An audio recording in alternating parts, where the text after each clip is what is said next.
What if I told you that your job isn't just stealing your time, it's stealing your identity? In a world where we're told to work to live, most of us are unknowingly living just to work. But beneath the deadlines, the paychecks, and the performance reviews, your soul is quietly asking, is this all there is? In the modern world, individuals increasingly fuse their identity with their profession, allowing the role they play in the economic machinery to define their entire sense of self. From childhood, they are asked what they want to be, and the answer is always tied to a job: doctor, engineer, artist, entrepreneur. Rarely does the question invite answers of deeper being: kind, whole, free, awake. Over time, this shaping continues subtly but powerfully until the adult no longer sees a difference between who they are and what they do for a living.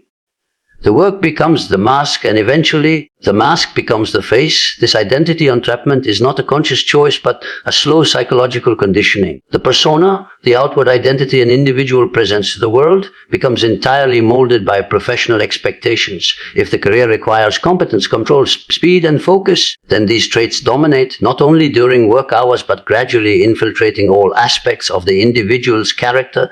The emotional world, the intuitive imagination, the reflective mind, these are sacrificed or marginalized in order to maintain the image of a successful, efficient worker. The deeper self, with its longings and contradictions, becomes a distant whisper behind the roar of deadlines and responsibilities. Work, in its essence, was never meant to absorb the entirety of human life. It is a function, not a definition. But the psychological danger arises when function replaces essence, when a human being becomes merely a teacher, a lawyer, a technician, instead of a soul that teaches, that seeks justice, that builds or repairs. The distinction is vital. Without it, people begin to believe their value lies only in what they produce, not in what they are. They learn to measure their worth by hours billed, projects completed, or recognition gained. This external valuation, though socially reinforced, leads to a hollowing of the inner world. When identity is constructed entirely around occupation, any threat to the job becomes a threat to the self. Unemployment, criticism, burnout, or even retirement trigger existential fear, not merely for practical reasons, but because the person no longer knows who they are without the label. Their sense of existence has no grounding outside the title printed on a business card. In such a state, even rest becomes difficult, because it feels like disintegration. The soul, having been ignored for so long, becomes foreign territory. And in silence, many feel the terror of confronting what they have forgotten about themselves. This inner dislocation can manifest as chronic dissatisfaction, a sense of aimlessness, or a quiet resentment that nothing ever feels truly fulfilling. The joy of life, once found in spontaneous play, in relationships, in creating, in simply being, is replaced by routines that feel compulsory, lifeless. Even hobbies become tasks to be optimized. Even leisure becomes a performance. The depth of one's identity shrinks to the size of a LinkedIn profile, and beyond that profile lies a vast unexplored unconscious that begins to cry out in dreams, in anxiety, in strange moods that logic cannot explain. The psychological cost of living through work is not often acknowledged because society praises those who dedicate themselves entirely to their careers. Sacrifice is mistaken for success. Overload is mistaken for strength. Business is mistaken for importance. The person who devotes themselves entirely to their profession is seen as admirable, while the one who stops to reflect, to disengage, to explore other dimensions of life is labeled unmotivated or unambitious. In this system, the soul is penalized and the machine is fed. Underneath this structure lies a spiritual hunger that cannot be fed by promotions or accolades. The unconscious mind resists this reduction. It wants not just function but meaning, not just progress but presence. The individual who over-identifies with work begins to experience dissonance, not always loud but constant. A feeling that something is missing, that something about life is off, and often without understanding why, the person becomes restless, irritable, emotionally flat, or disconnected from the world around them. These are not random states, but signals that the inner self has been eclipsed. The psyche will not be silenced forever.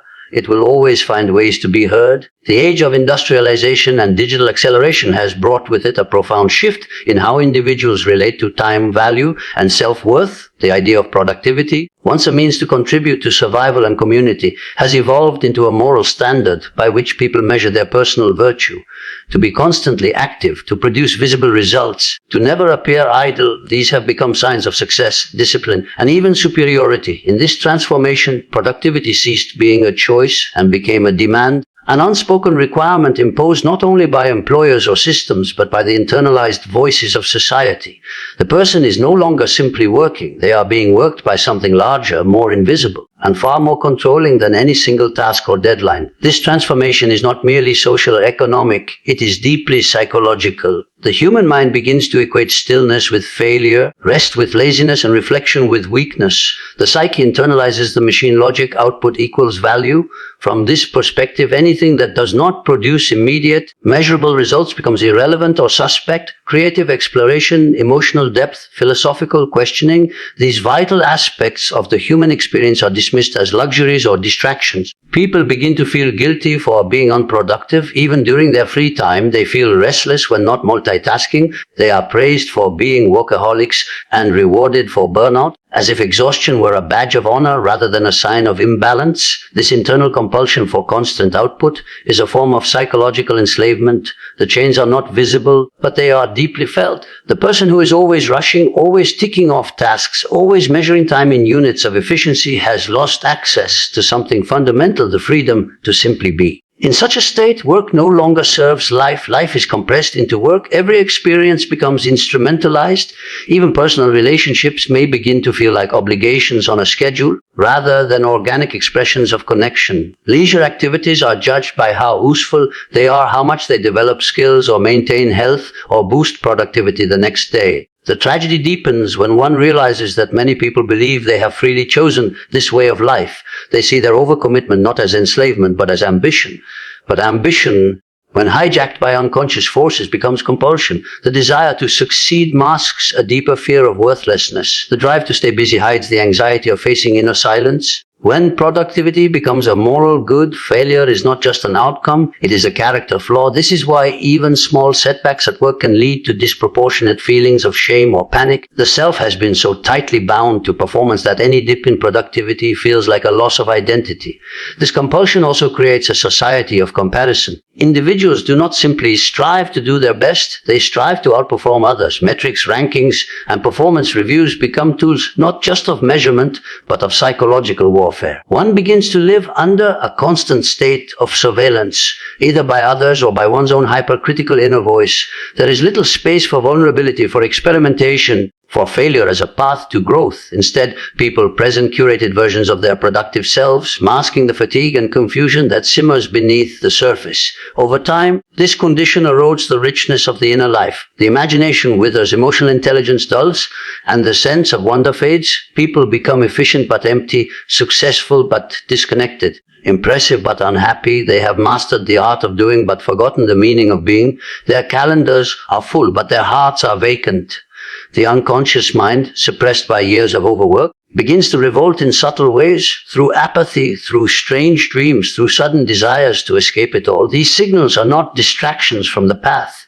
They are invitations back to it. But in a world governed by the tyranny of productivity, these signs are often ignored, dismissed, or feared, when in truth they may be the soul's last attempt to be remembered. In the quiet hours when the noise of work fades, many individuals are confronted not with peace, but with a strange emptiness, a fatigue that sleep cannot cure, and a subtle ache that cannot be named. This is the voice of the soul, the part of the human being that exists beyond function and form, struggling to be heard in a life dominated by routine, performance, and constant doing. In a world obsessed with results, the inner self is often pushed aside, neglected in favor of deadlines, obligations, and the appearance of control. This suppression does not go without consequence. Over time, the soul begins to manifest its discontent through the body and mind in ways that are often misunderstood or ignored.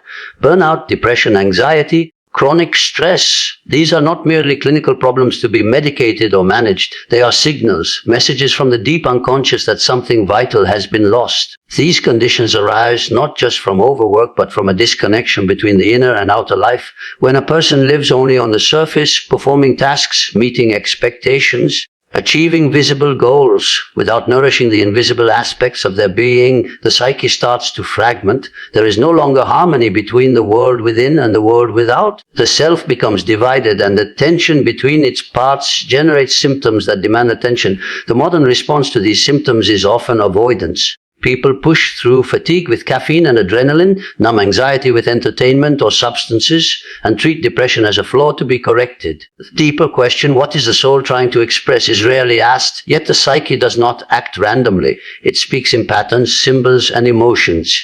It communicates through dreams, through sudden emotional shifts, through the recurring sense that something is off, even when everything looks fine.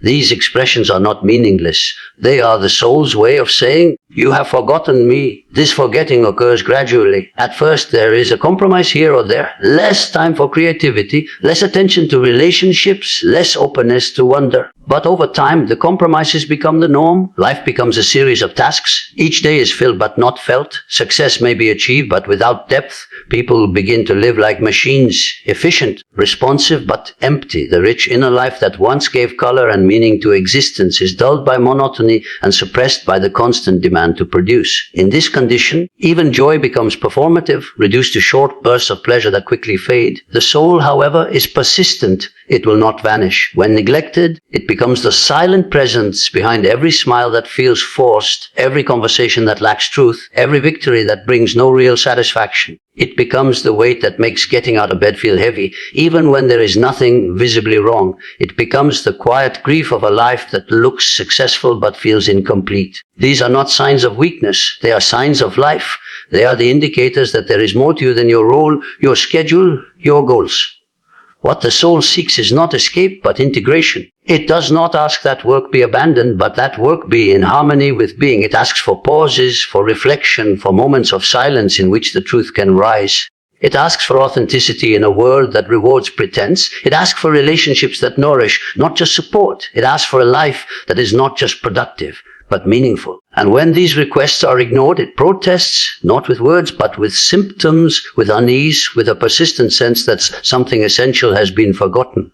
In listening to these signs, one does not descend into weakness, but begins the journey toward wholeness. The soul's language is subtle but powerful. It does not scream, it whispers. And those whispers, when heard, have the power to restore what has been lost: connection, depth, and the forgotten feeling of being fully alive. When people experience persistent exhaustion, anxiety, emotional numbness, or recurring despair, they often view these symptoms through a purely medical or functional lens.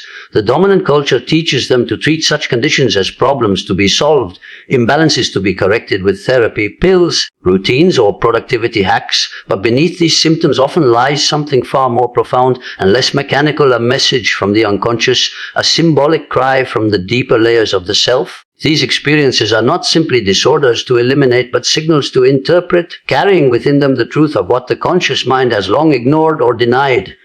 In the symbolic world of the psyche, suffering is rarely meaningless. It is a form of communication, albeit in a language few have learned to read. The unconscious does not speak in rational sentences. It does not present arguments or instructions in a clear linear fashion. Instead, it speaks through dreams, images, moods, emotional surges, bodily sensations, and repetitive life patterns. When these signals go unrecognized or dismissed, they intensify. What begins as mild restlessness or boredom can evolve into chronic anxiety. What starts as a vague dissatisfaction may deepen into depression. These are not random malfunctions. They are purposeful expressions of inner conflict, fragmentation, or the repression of something essential to the individual's full development. The psyche has its own logic, its own intelligence, and it reacts powerfully when its deeper needs are silenced or dismissed. In this symbolic framework, depression may not simply be a chemical imbalance, but the weight of unlived potential pressing down on the spirit. It may be the soul's protest against a life that has become too narrow, too mechanical, too far removed from passion and meaning. Anxiety may not merely be a result of external pressure, but a reaction to internal contradictions. When a person lives in ways that betray their true nature or remains blind to important emotional truths. Burnout may not be a simple result of overwork, but the body's rebellion against a lifestyle that violates the natural rhythm of rest, reflection, and renewal. These conditions become expressions of an inner world that has been neglected or misunderstood. Rather than immediately seeking to silence these symptoms, individuals are invited to explore them. They are not the enemy. They are the guide. They point toward the forgotten parts of the self, the abandoned dreams, the silenced voice, the buried emotions, the child who was never allowed to play freely, the artist who was told to be practical, the thinker who was never permitted to question. These inner figures do not die when ignored. They retreat into the unconscious, where they wait. When life slows down or something cracks the outer routine, they return, not as themselves, but as symptoms. And it is in these symptoms that their presence can finally be acknowledged. To engage with suffering in this way requires a shift in perspective. It requires seeing pain not as an interruption, but as a signal, not as an error, but as a clue. This perspective does not reject therapy or medicine, but adds a dimension of meaning. It recognizes that healing is not merely about restoration of function, but also about integration of lost parts. In this process, the individual becomes more whole, not by eliminating the symptom, but by understanding what it represents and why it has appeared. The symptom becomes a symbol, a doorway into greater self-awareness and transformation. The modern tendency to fix everything quickly, to eliminate discomfort, blinds many people to the deeper opportunities hidden within suffering. Yet the unconscious is patient and persistent. It continues to speak through patterns, synchronicities, and emotional tones. When finally listened to, it reveals not only what has gone wrong, but what longs to be made right. It reveals the path not taken, the wound not healed, the voice not expressed, the pain becomes purposeful, the darkness becomes fertile, and what once seemed like psychological noise is heard as meaningful signal from the depths of the inner world. In the rush to meet expectations and fulfill responsibilities, many people push aside their emotional needs and intuitive insights, believing these inner stirrings to be inconvenient or irrational. The modern person is conditioned to prioritize logic, efficiency, and achievement, leaving little space for the less quantifiable aspects of the self. Over time, this creates a dangerous imbalance. When the inner self is repeatedly neglected, its longing silenced, its pain ignored, its creativity stifled, it begins to withdraw from consciousness, retreating into the depths of the psyche. What remains is a shell, outwardly functional but inwardly disconnected. The individual becomes a performer in their own life, acting out the roles expected of them while privately feeling hollow, lost, or numb. The inner self is not simply the emotional center of a person. It is the seat of authenticity, meaning, and vitality. It holds the truths that cannot be spoken in boardrooms, the desires that don't fit neatly into calendars, the dreams that defy rational justification. When a person lives without regularly acknowledging and honoring this inner world, they begin to lose their sense of who they really are. Their thoughts become mechanical, their emotions dulled, their relationships transactional.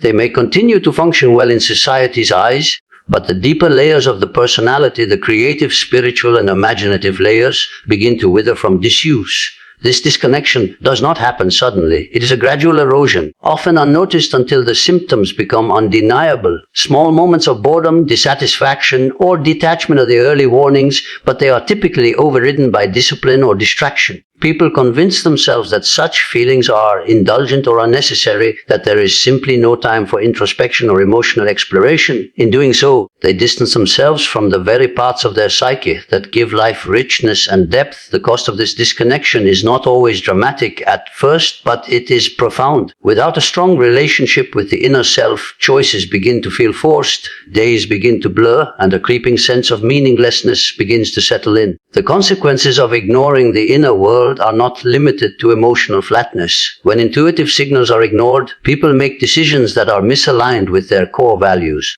They accept jobs that contradict their spirit, maintain relationships that suppress their truth, and live routines that stifle their growth. The unconscious, aware of these contradictions, continues to react in the background. It may generate vague anxiety, unexplained anger, or persistent dissatisfaction, all of which seem to have no clear cause but are rooted in the psyche's protest against the abandonment of its own wisdom.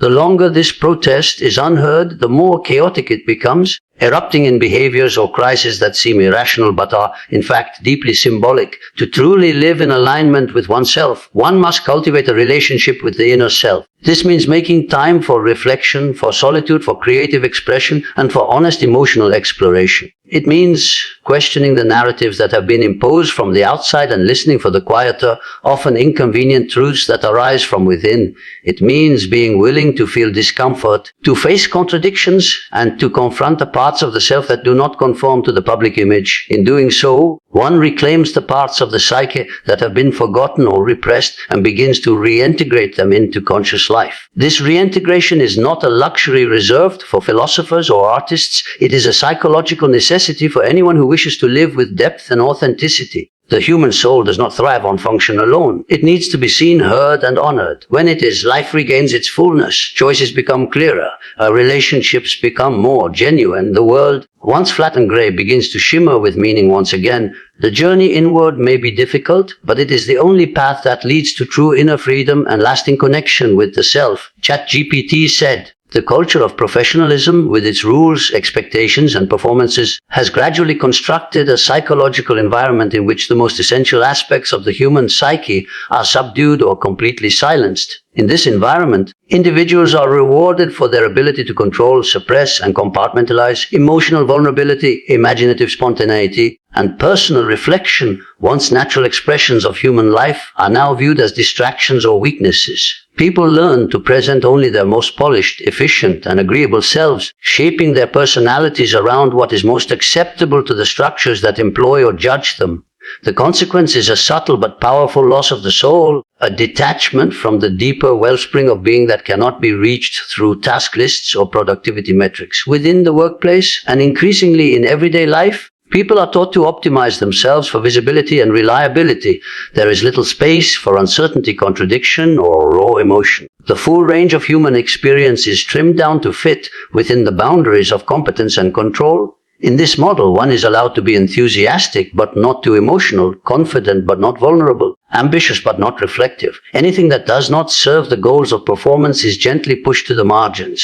Over time, individuals internalize this structure. They begin to censor themselves before others even do. The inner world becomes a place of silence, not because it has nothing to say, but because it no longer feels welcome in the arena of daily life. The repression of the soul in the name of professionalism has far-reaching effects. Creativity becomes mechanical, driven not by inspiration but by deadlines. Communication becomes strategic, not expressive. Relationships become surface level, measured by networking potential rather than genuine connection. People speak often but say little, interact frequently but reveal nothing of what truly moves them. The deep currents of passion, doubt, longing, and mystery are buried under a surface that must remain smooth, polished, and acceptable. The result is a growing sense of alienation, not just from others, but from oneself. This alienation often goes unnoticed, masked by success, status, and business. But it slowly manifests in moments of unexplained sadness, in the persistent feeling that life is happening elsewhere, or in the haunting thought that one's days are full but not meaningful. These feelings are not personal failures.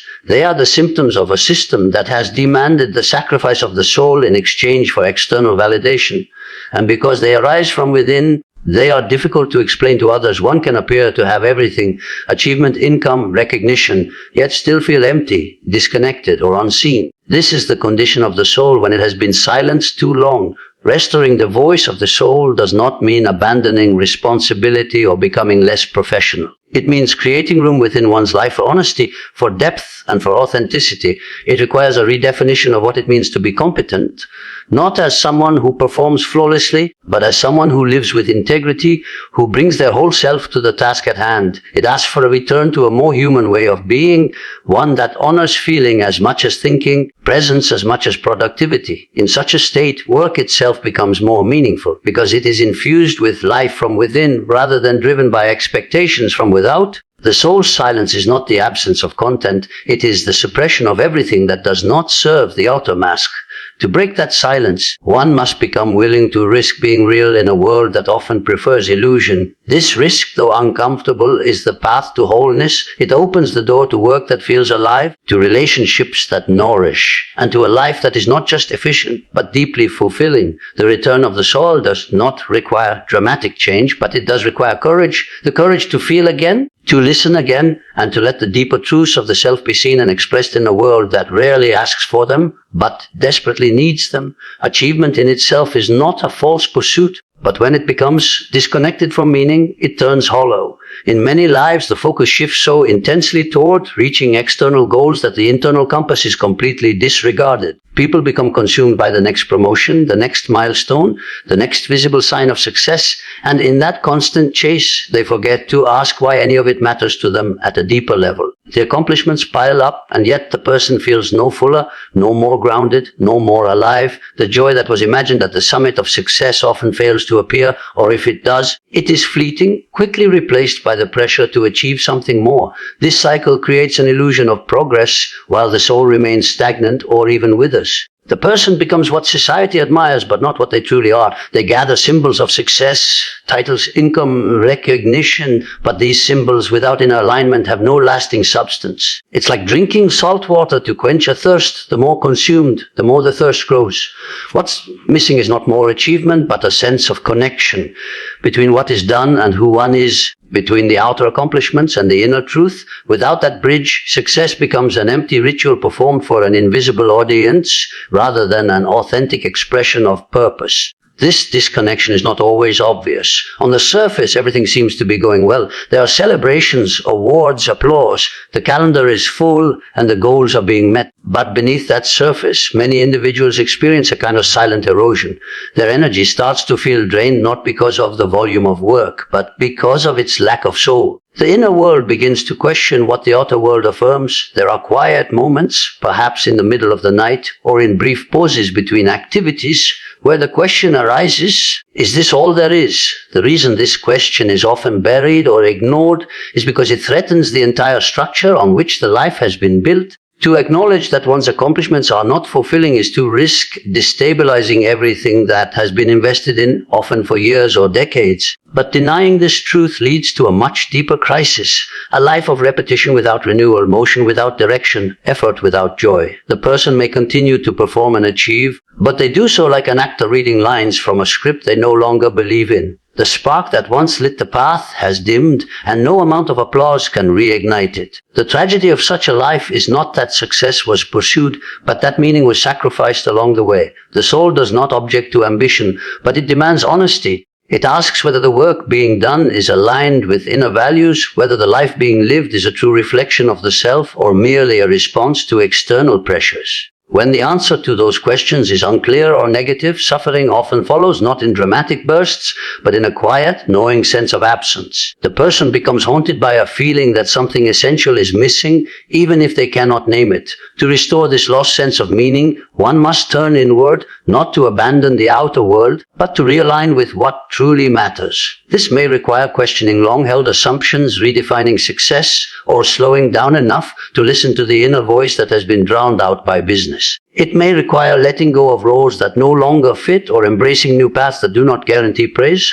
But in doing so, the person begins to reconnect with the source of vitality that no trophy or salary can provide. The achievements that follow such a reconnection are not only externally impressive, they are internally satisfying because they rise from the core of who one really is. To live only on the surface of existence, meeting deadlines, attending meetings, executing plans, can gradually erode the connection to the inner world where true vitality dwells. The richness of life is not found in perpetual motion or constant business, but in those moments when one turns inward and listens to the quiet voice beneath the noise.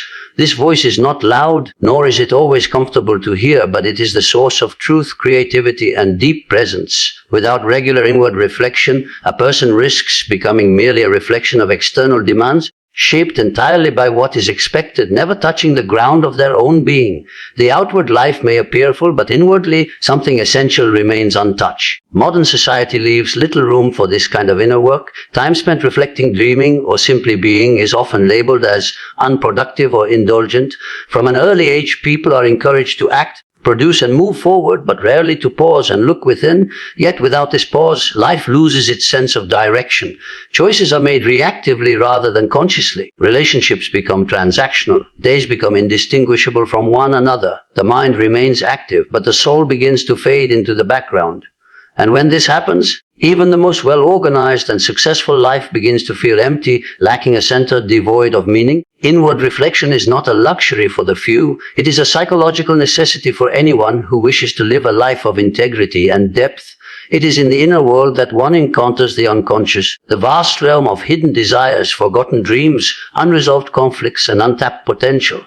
This realm influences behavior whether one acknowledges it or not. To ignore it is to remain blind to half of one's being, but to engage with it consciously, to reflect, to interpret, to listen, is to begin the process of individuation, the journey toward becoming whole. In this process, life ceases to be a performance and begins to take on the shape of authenticity. Reflection does not mean withdrawal from the world. It means engaging with it more honestly. It means asking why one does what they do and whether it truly aligns with who they are. It means noticing when emotions are out of sync with one's actions, or when certain patterns keep repeating despite the best intentions. It is in these small acts of observation and questioning that awareness deepens, and with it the capacity to choose differently. Without this awareness, a person remains trapped in cycles they do not understand, reacting rather than responding, surviving rather than living. Turning inward also reconnects the individual to a sense of wonder and mystery that is often lost in the monotony of routine. It allows for encounters with symbolic material through dreams, imagination, and emotion that point to deeper truths than the intellect alone can grasp. These symbols do not provide direct answers, but offer insight, richness, and a renewed sense of purpose. They remind the person that life is not just a series of tasks to be completed, but a profound journey of self-discovery and transformation. And in these moments of inner clarity, the outer world begins to shift as well. Work becomes more aligned with passion, relationships deepen, decisions feel more grounded. The world may never demand this inward turn. It will continue to reward speed, productivity, and appearances. But the soul cares nothing for such rewards. It longs for truth, depth, and meaning. When these are absent, no amount of success can compensate. But when they are present, even the simplest life can feel full and radiant. Reflection is the bridge between the outer doing and the inner being, and without it one drifts. Busy, perhaps, but directionless. To reflect is to come home again and again to the self that knows what truly matters. There is a profound difference between surviving and truly living, but the line between the two has become increasingly blurred in the modern world. Survival focuses on the necessities, food, shelter, income, routine, whereas living reaches for meaning, connection, beauty, and inner fulfillment. When people say they are living, often they mean they are getting by, managing responsibilities, paying bills, and maintaining the structure of daily life. Yet deep beneath this external maintenance, there may be a quiet longing for something more, something not easily defined, but deeply felt. This longing is the soul's way of reminding a person that life is not meant to be endured, but embraced with depth and awareness. The structure of contemporary society has conditioned individuals to prioritize survival above all else. From an early age, children are taught to pursue safety, stability, and measurable success. Education is not just about learning, but about securing a job. Work is not just a contribution, but a means of proving worth, and relationships often become strategic, based on social utility rather than deep resonance. In this framework, the risk is that survival becomes a prison of expectations, and the deeper human need to live with a sense of purpose and soul gets buried beneath routines that have lost their meaning. People begin to live in reaction to fear rather than in pursuit of joy. This way of existing is not neutral, it has psychological consequences. When the psyche is deprived of purpose, it begins to show signs of distress, restlessness, anxiety, numbness, or even depression. These symptoms are often treated as disorders to be fixed or medicated, but they may in fact be cries for a different kind of life. The inner world resists being reduced to a machine. It rebels against being used merely as a tool for productivity. It needs moments of silence, of wonder, of reflection, and of genuine expression. Without these, the person loses contact with the symbolic layer of existence where meaning resides. The color fades from life, even if its form remains intact. To live fully requires courage, the courage to look beyond what is merely functional or socially approved and to ask what truly matters. It means reclaiming time for things that nourish the spirit, not just a bank account. It means risking the disapproval of others in order to follow a path that feels authentic. Living deeply may not always be efficient or profitable, but it is rich, layered, and unforgettable. It turns each day into an opportunity for becoming more fully oneself rather than just more successful in the eyes of others.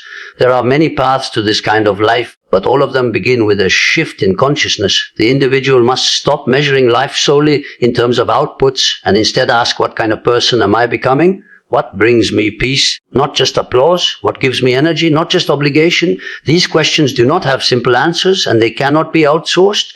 They require time, solitude, and honesty. But in engaging with them, The person begins to awaken a different relationship with life, one that is based not on external validation but on internal resonance. True living also involves embracing the unknown. It is not a neatly packaged story with clear instructions. It invites exploration, experimentation, and even failure, but each misstep becomes part of a meaningful journey rather than a mark of shame. The soul does not care whether life is easy, it cares whether it is real. It seeks encounters that transform, not routines that numb. And when life is lived from this place, it becomes art, imperfect, vulnerable, and breathtakingly human. To shift from survival to living is not about abandoning responsibility, but about reimagining it. Responsibility to the soul must be included alongside responsibility to the world. When both are honored, life becomes more than endurance. It becomes a sacred unfolding of one's deepest truths. The modern relationship with work is often dictated by necessity, social pressure, and the unrelenting push of capitalism. Individuals are taught to view work as the central pillar of life, as the primary source of identity, self-worth, and value.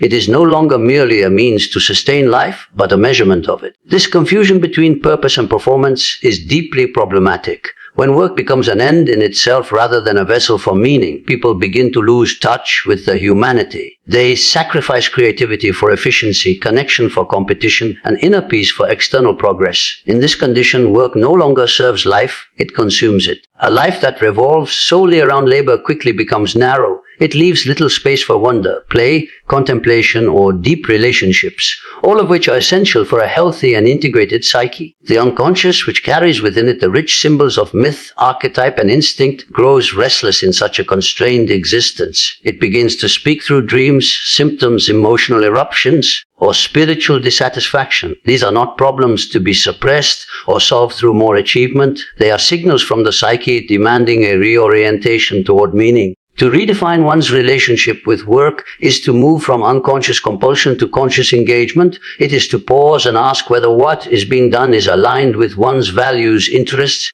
and calling. Not every task will be inspiring, nor does every career need to be a perfect match for the soul. But when there is no intentionality, when there is no reflection, and when work becomes mechanical or exploitative, the person becomes alienated, not only from their labor, but from themselves. They become like a cog in a vast, impersonal system, moving without purpose, creating without joy. Work, at its best, is a sacred offering. It is a way of contributing one's gifts to the world, of participating in something larger than the self.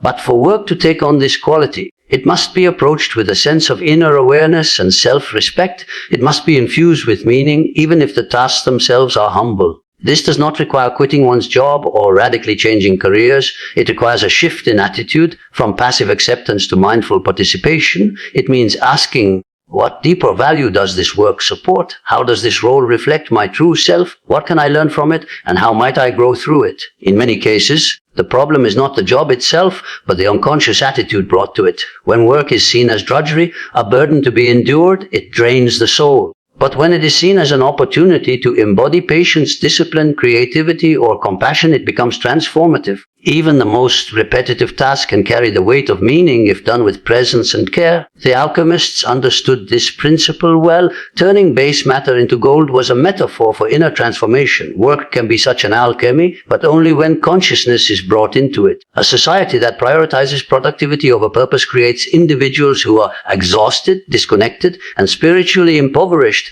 This is not a personal failure, but a collective imbalance. To correct it requires individuals who are willing to wake up, who are willing to question the stories they've inherited about success, ambition, and worth. It requires the courage to step off the treadmill, even briefly, and to ask what kind of life is truly worth living. When this happens, work begins to find its rightful place, not at the center of being, but as one thread in the larger tapestry of a meaningful life. To redefine work is to remember that one is not a machine. It is to reclaim time for reflection, for inner listening, for stillness. It is to recognize that worth is not earned by output, but revealed through authenticity. When work flows from the core of one's being, it becomes less about achievement and more about expression. It becomes not a performance, but a practice, a way of living in alignment with what is deepest and truest within. In the end, life is not a resume to be perfected, but a soul to be lived. If we dare to step back from the noise of endless doing, we may rediscover the quiet truth that we were never meant to be machines, but human beings alive with purpose beyond the paycheck.